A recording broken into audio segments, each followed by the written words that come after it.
Saya punya memori yang sangat kental yang sampai sekarang saya simpan ya. Ketika tahun 80-an saya ikut bapak saya ya, waktu itu saya ingat bapak memakai kaos warna biru dan saya duduk di pangkuan beliau, di pangku di mobil ya.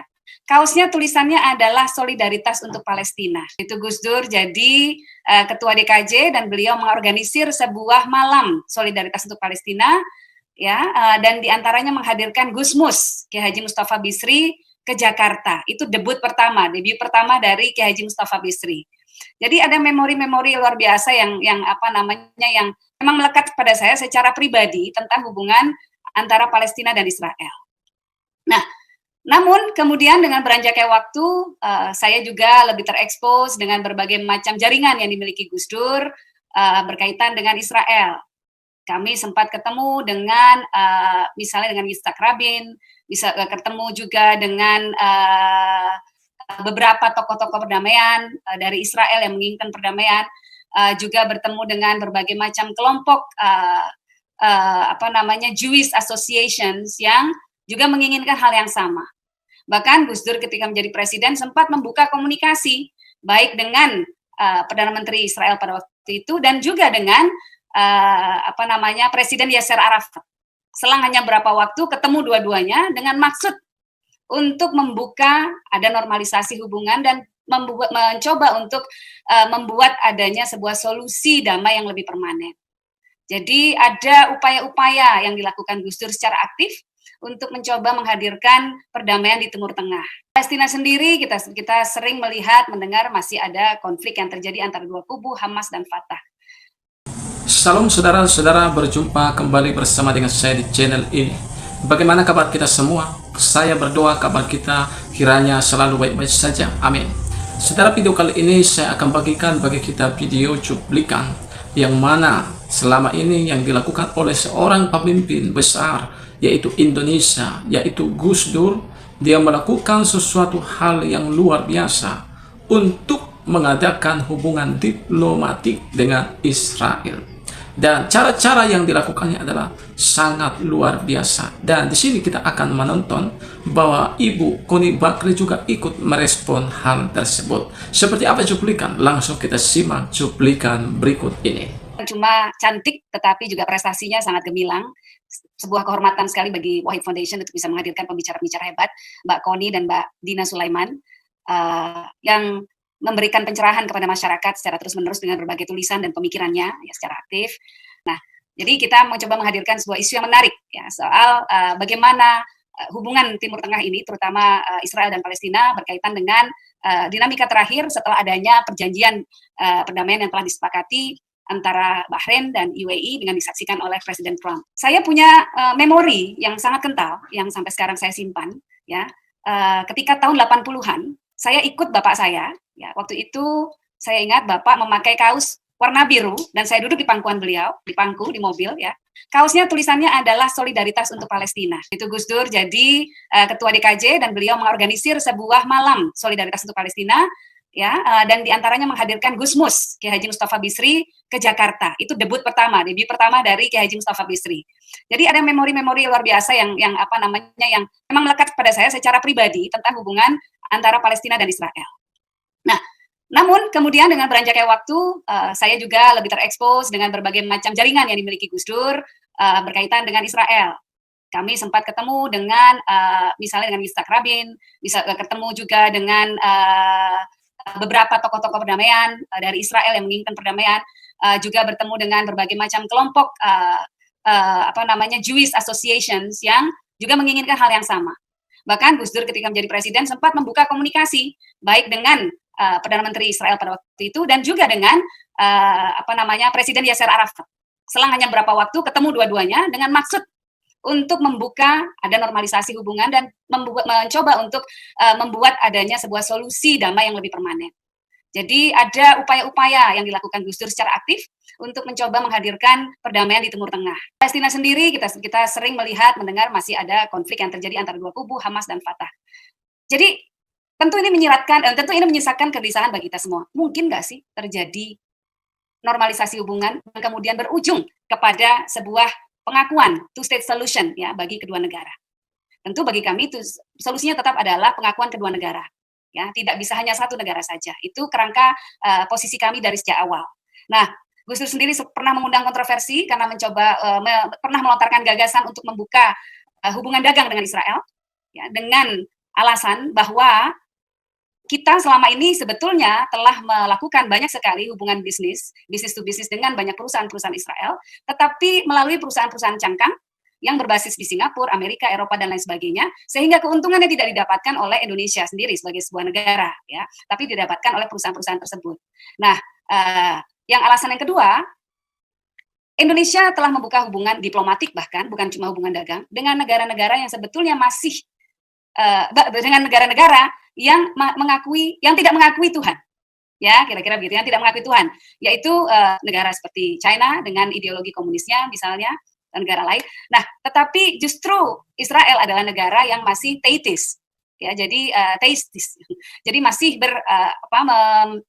mengacu kepada pengakuan adanya Tuhan yang Maha Kuasa. Sehingga bagi Gus Dur tidak masuk akal kalau kemudian kita tidak membuka hubungan apapun dengan mereka.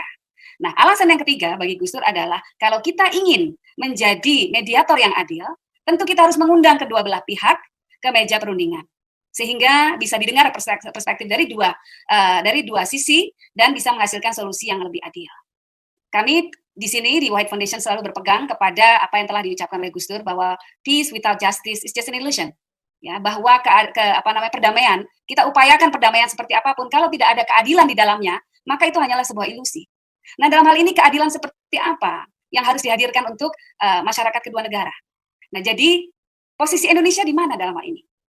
Posisi Indonesia apakah kita hanya pasif saja, ataukah kita perlu ikut untuk memberikan saran, memberikan support terhadap upaya-upaya yang ada? Banyak negara-negara Timur Tengah yang mungkin tidak kita sangka-sangka, contohnya ya misalnya Sultan Qaboos yang bertemu dengan Netanyahu, ya. Lalu kemudian disusul dengan beberapa negara lain yang juga melakukan langkah-langkah yang sama. Nah, Indonesia posisinya di mana? Dan kalau Indonesia diam saja, kira-kira kita akan ketinggalan kereta nggak? Kira-kira ketika kita ingin melakukan memenuhi harapan atau aspirasi yang telah diamanatkan oleh para founding fathers kita, bahwa kita punya amanah untuk ikut bekerja sama menciptakan ketertiban dunia, langkah seperti apa yang harus kita lakukan? Kita cukup dewasa dan terbuka untuk berbicara tentang hal yang sensitif, tanpa perlu dibumbui dengan kepentingan-kepentingan politik sesaat. Isu Israel-Palestina adalah isu yang emosional, kita semua mengerti soal itu. Tetapi dalam kesempatan webinar kali ini, mari kita coba berbicara lebih rasional, melihat masalahnya secara lebih rasional, dan semoga bisa lahir sebuah gelombang pemikiran dan juga gerakan baru yang lebih besar, yang bisa ikut mengantarkan Indonesia menjadi pemain yang diperhitungkan untuk bisa ikut mencapai perdamaian di Timur Tengah. Demikian dari saya, terima kasih sekali lagi kepada para pembicara hebat dan para penanggap yang telah bersedia hadir pada hari ini, dan semoga Allah Subhanahu wa Ta'ala, Tuhan Yang Maha Kuasa, akan meridhoi semua langkah-langkah kita untuk mencoba urun saran, urun rembuk bagi terciptanya perdamaian di Timur Tengah. Terima kasih. Wassalamualaikum warahmatullahi wabarakatuh.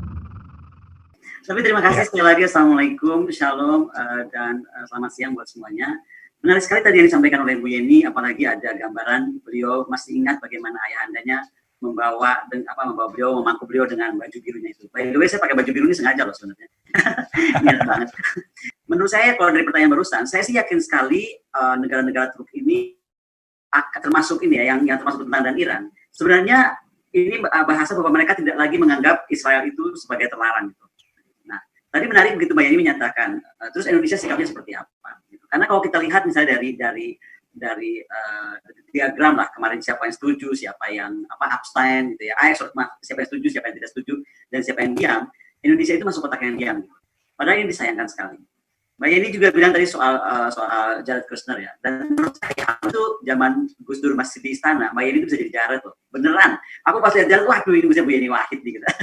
Anyway, kalau dilihat sebenarnya sih kalau saya melihat banyak hal yang membuat saya yakin ini menjadi satu stepstone yang penting sekali ya. Terutama kalau kita lihat wawancaranya Jared tanggal berapa tuh, dia yakin sekali bahwa 100% Arab ini malah akan memasuki normalisasi dengan Israel. Karena menurut Jared sendiri itu sangat rasional. Nah, kalau kita bicara rasional, memang saya melihatnya gini ya, banyak hal yang terkait Israel itu akhirnya memikat ya. terutama untuk negara-negara Arab itu atau negara Teluk, adalah bagaimana dari tingkat teknologi. Dari tingkat teknologi Israel itu sangat fantastis gitu. Even Amerika saja kan banyak berguru atau belajar atau bekerja sama gitu dengan Israel. Contohnya dengan Skylord, drone yang baru di deploy tanggal 8 September kemarin. Dan sekali lagi juga itu sebenarnya kemampuan teknologi, kemampuan pertahanannya gitu kan, itu semua akhirnya memaksa negara-negara itu akhirnya membuka mata. Nah, menjadi menarik, memang tadi saya makanya sangat suka pada saat Bu Yeni membukanya dengan menyatakan bahwa Indonesia ini mau mana. Kebetulan kan saya terlibat di pertahanan, saya terlibat juga di dunia defense ya. Memang betul banyak sekali kerugian yang kita miliki jika kita tidak membuka hubungan dengan Israel. Apalagi tadi kembali bahwa negara, Mbak ini bilangnya bahwa negara yang teis tadi ya, atau ateis tadi, coba antara Cina dengan negara kita misalnya, itu kenapa kita malah nggak bisa menerima, itu kan satu poin yang sangat menarik. Nah, menurut saya sendiri, kalau saja di Indonesia ini bisa berani, ya, ini kayaknya saya langsung aja to the point ya, mungkin permasalahan paling besar kita nggak pernah berani, kita tuh nggak jujur. Sebenarnya kalau dilihat dari kepentingan nasional, Indonesia itu punya kepentingan nasional yang besar loh Indonesia. Saya termasuk salah satu orang yang kecewa dengan pidato Pak Jokowi kemarin di PBB. Saya berharap beliau itu akan mention tentang Abraham Accord, tapi bukan saja dari kepentingan Palestina. Saya sepakat bahwa kita harus mendukung Palestina, harus membantu Palestina. Tapi doesn't mean kita tuh harus meninggalkan kepentingan nasional kita. Jadi saya tuh kemarin berharap sebenarnya ada lampu hijau dari Indonesia, sebenarnya juga untuk memberikan signal bahwa kita tuh bisa saja membuka juga hubungan diplomatik dengan Israel. Kenapa tidak? Even negara yang bermusuhan sudah 7 turunan lah istilahnya kan, itu bisa, kenapa kita enggak? Kalau dari faktor defense industri, itu banyak sekali hal yang kita bisa capai.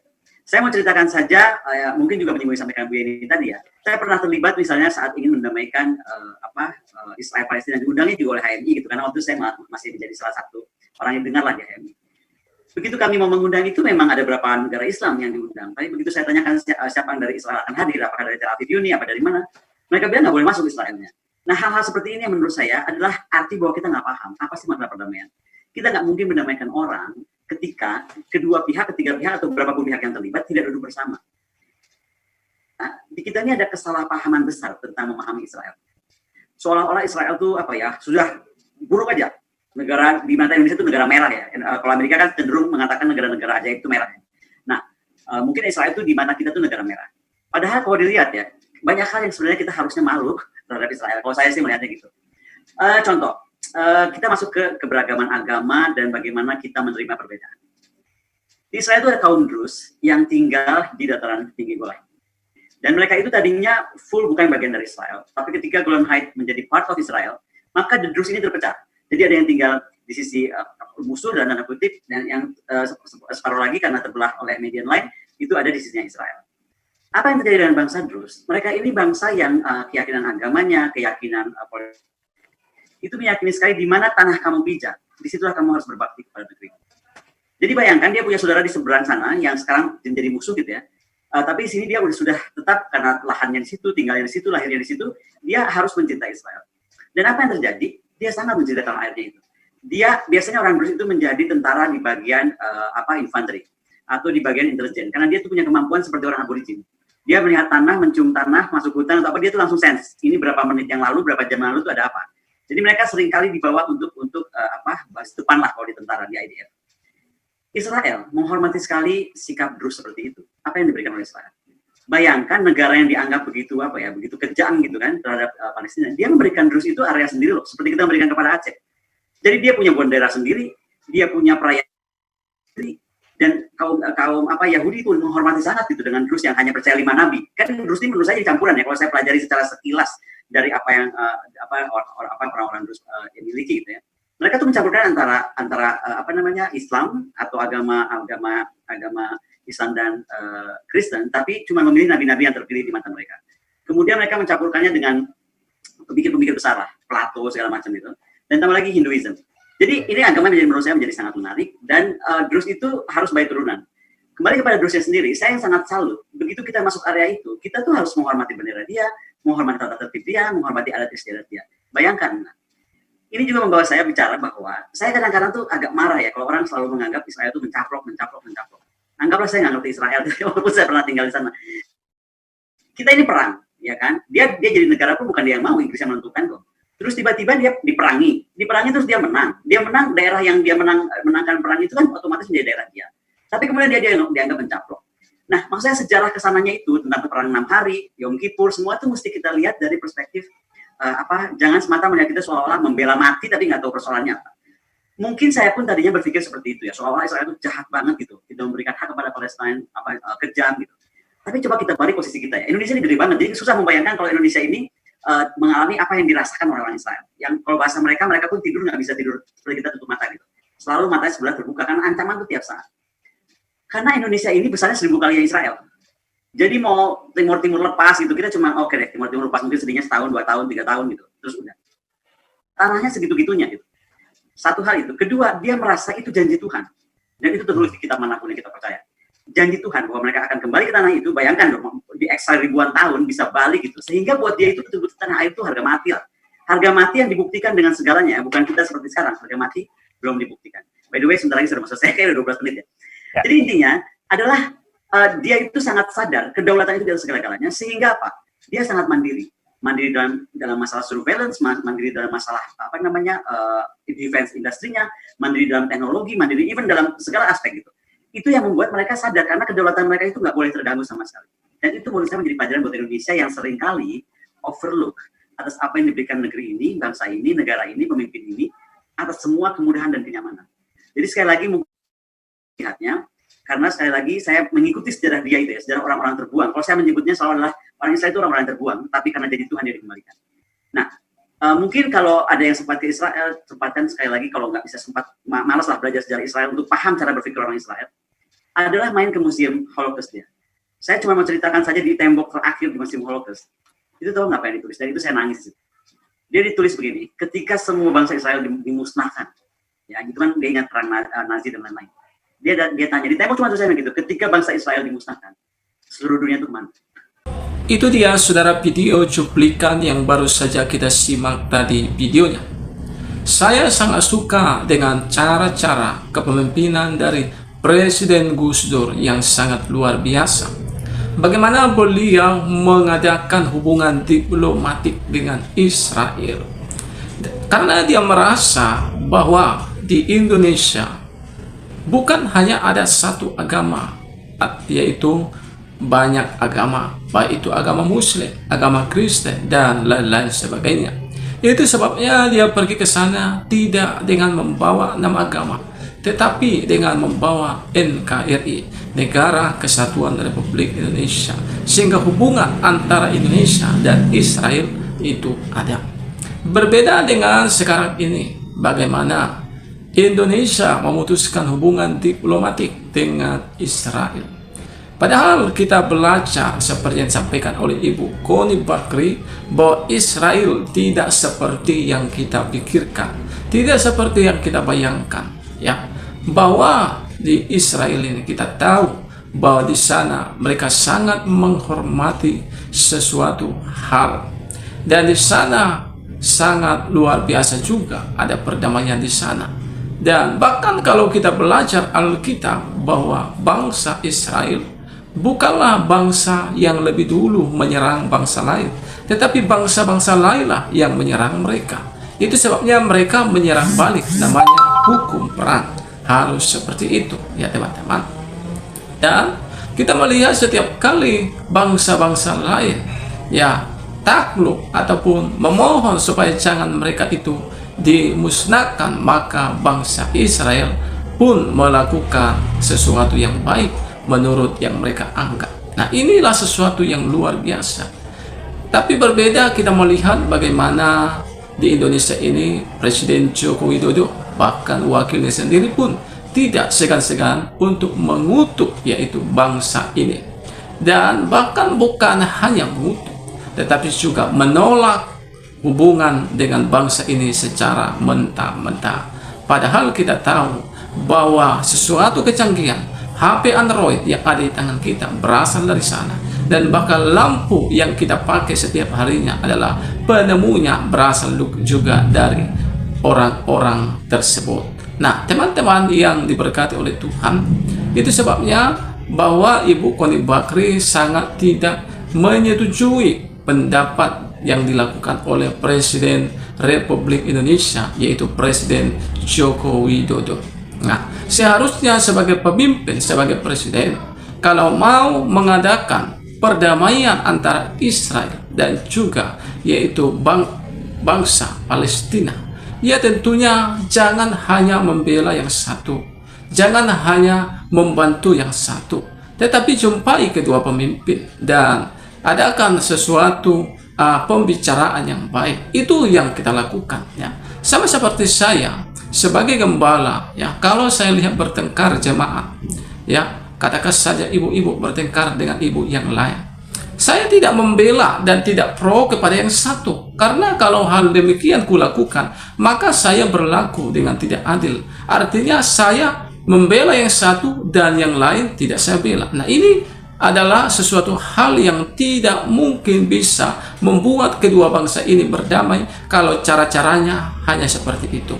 Mereka mengasihi, mereka membantu, mereka mendukung Palestina, tapi Israel mereka benci dan mereka kutuk. Nah, ini adalah mustahil kedua bangsa ini bisa berdamai. Itu sebabnya sebagai pemimpin lakukanlah sesuatu yang baik. Ingat, saudara sebagai pemimpin saat ini yang diberikan tanggung jawab, saudara bukan membawa agama ke sana, tetapi membawa NKRI, di mana di bangsa ini bukan hanya ada satu agama, tetapi banyak agama. Dan kita ingat, kita banyak agama, tapi kita satu, NKRI, Negara Kesatuan Republik Indonesia.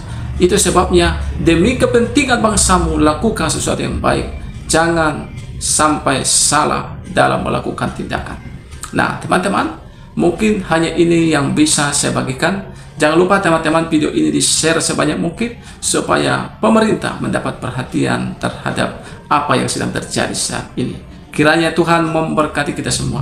Salam dan sampai jumpa di video selanjutnya.